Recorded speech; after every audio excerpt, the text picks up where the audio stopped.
que devons-nous faire pour retrouver l'authenticité de l'évangile? Jésus n'a pas changé. Mais le problème, c'est qu'il faut que les gens tendent la main vers Christ. Il faut revenir au carrefour. Vous savez que le véritable chrétien est celui qui ne dort jamais avec un péché non confessé. Mais aujourd'hui, cette chose n'existe plus. Quand on est grand bishop, on veut se comparer à Christ. J'ai écouté, j'ai suivi et j'ai vu moi-même des pasteurs. Quand ils rentrent dans la salle du culte, tout le monde se lève. On commence à chanter des chansons pour lui. Et ça, c'est vraiment l'UFOC, ça. Quand vous faites ça chez moi, je vous suspends tous. Toute la chorale, vous êtes suspendus. Vous voulez que j'aille en enfer à cause de vous? Allez vous repentir, que personne ne chante sur mon nom. Et c'est ce que les pasteurs cherchent. Ils sont devenus comme le diable qui voulait la gloire du Très-Haut. Et la nature du diable, c'est l'orgueil. Qu'as-tu que tu n'aies reçu? Si tu l'as reçu, pourquoi te glorifies-tu? Le problème, il faut revenir au carrefour. Les gens croient qu'il n'y a que les brebis qui doivent se repentir. Et les pasteurs aussi. La repentance est pour tout le monde. Quand vous avez péché, revenez au centre. Revenez au carrefour. Nul n'est à l'abri des assauts du diable sur la planète Terre. Que vous soyez apôtre, bishop, quadribishop, archevêque. Il y a beaucoup de titres encore. Patriarche. Nous avons tous besoin de la repentance. Aujourd'hui, la repentance n'est réservée que pour les brebis. Repentez-vous, repentez-vous. Et toi-même, et quand tu mens, je me souviens une fois, je travaillais encore à Total, j'étais déjà dans le ministère. Vous savez que dans les trucs des management, leadership, il y a un peu de mensonge aussi. Hein? J'étais au centre de formation et il y a des travailleurs qui ont appelé, monsieur, vous pouvez aider? Je dis oui, mais mon dossier, est-ce que vous l'avez traité? Mais je dois aller à Boussens pour ma formation. Je dis, monsieur, j'ai déjà fini de traiter votre dossier. Et quand j'ai fini de parler, le Saint-Esprit me dit, menteur. J'ai enregistré. Et le lendemain matin, j'ai répété la même chose. Toute la semaine, je savais que mentir. J'ai vu que c'était important pour mon management, mais ce n'était pas bon pour Dieu. Et quand je suis rentré le vendredi, lundi, je me suis repenti, j'ai menti. Mardi, je me suis repenti, j'ai menti. Mercredi, ma femme suivait, moi je croyais qu'elle ne suivait pas, mais elle suivait. Et le vendredi soir, quand on se retrouve, je dis, Seigneur, j'ai encore menti. Ma femme crie à haute voix, ah, tu as encore menti? Je dis, mais toi la fille là, où est ton problème? Moi j'ai mon problème avec Dieu, moi je me répands. Après je me suis attristé, j'ai dit, je ne mentirai plus. Ça, je ne le dirai plus. Je me suis repenti, sincèrement, j'ai pleuré. Pour un petit truc comme ça, tu parles en enfer. Hein? Bien sûr.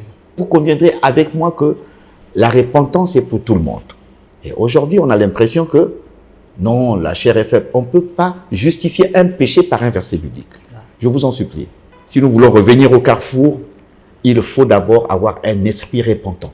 Dieu cherche un esprit repentant pour son Église aujourd'hui. Hier et avant-hier, on a fait des erreurs. Mais il faut se remettre en cause tous les jours. Donc, c'est ce qui manque dans l'Église aujourd'hui. Hier encore, quand nous étions très jeunes, dans la foi chrétienne, on se disait que la titrologie n'était pas notre affaire. Mais depuis un certain temps qu'on s'est rendu compte que les 5 ministères ne suffisent plus, qu'est-ce qu'on fait? On va aller copier les catholiques qui se sont agrippés sur les archevêques, les évêques. Nous aussi, on dit, il nous manque que des papes dans le milieu évangélique et du réveil. Hein. Oui. Idaoussa est mort à cause de la titrologie. Il voulait être pape des églises évangéliques de réveil du Nigeria. Il est allé voir le pape pour pouvoir acquiescer sa nomination. Quand il est rentré, il est mort. La titrologie, c'est un piège pour les hommes de Dieu. J'ai connu un apôtre, paix à son âme, c'est un homme comme ça, Numbéré. Mais cet homme était comme ça. Il ne calomnie personne. Quand tu vois que tu es un pasteur nigérien et que tu n'as pas un bon, il va te dire, mon fils, change. Si tu changes pas, voilà ce qui va t'arriver. Ça. Tout le monde ne le supportait pas. Personne ne veut se repentir aujourd'hui. Il n'y a que Jésus-Christ seul qui était le bon Dieu sans confession. Mais les pierres, ils ont succombé. Les Judas n'en parlons plus des incrédules. Judas a trahi le maître Jésus. Les Thomas, c'est des incrédules. Des gens qui doutaient de tout. Mais qu'est-ce que vous voulez? Pierre s'est repenti.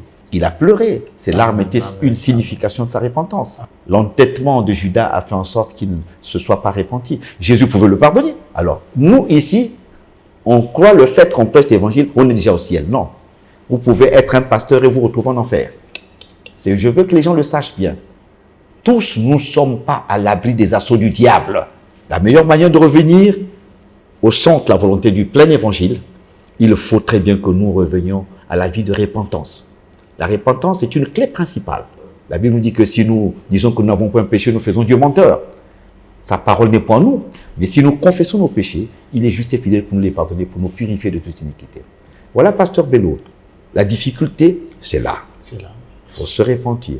On a l'impression qu'on est des bons dieux sans confession. On se crible les uns les autres. Et c'est ce qui tue aujourd'hui le plein évangile au Congo. Les gens se font une titrologie, des titres qui n'amènent personne au ciel. Donc l'humilité précède la gloire, l'orgueil précède la chute. L'Église n'a qu'à revenir au carrefour dans un esprit de repentance. Et le Seigneur va commencer encore à agir puissamment dans son Église avec des miracles, des prodiges qui accompagneront les hôtes de Dieu et les disciples de Christ en particulier. Amen. Merci beaucoup, évangéliste. Merci beaucoup, Papa Koudédé. Je pense que l'homme de Dieu vient de nous parler cœur à cœur. Et je pense que pour revivre l'authenticité de l'évangile, une seule chose, c'est la repentance.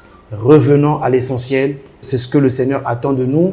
Parce que Jésus-Christ n'a pas changé. Il est le même hier, aujourd'hui et éternellement. Et nous avons aussi appris qu'il n'y a pas que les âmes, les fidèles qui doivent se repentir, mais même les hommes de Dieu, si nous avons failli, nous pouvons revenir à Jésus-Christ, revenir à l'authenticité de la parole de Dieu.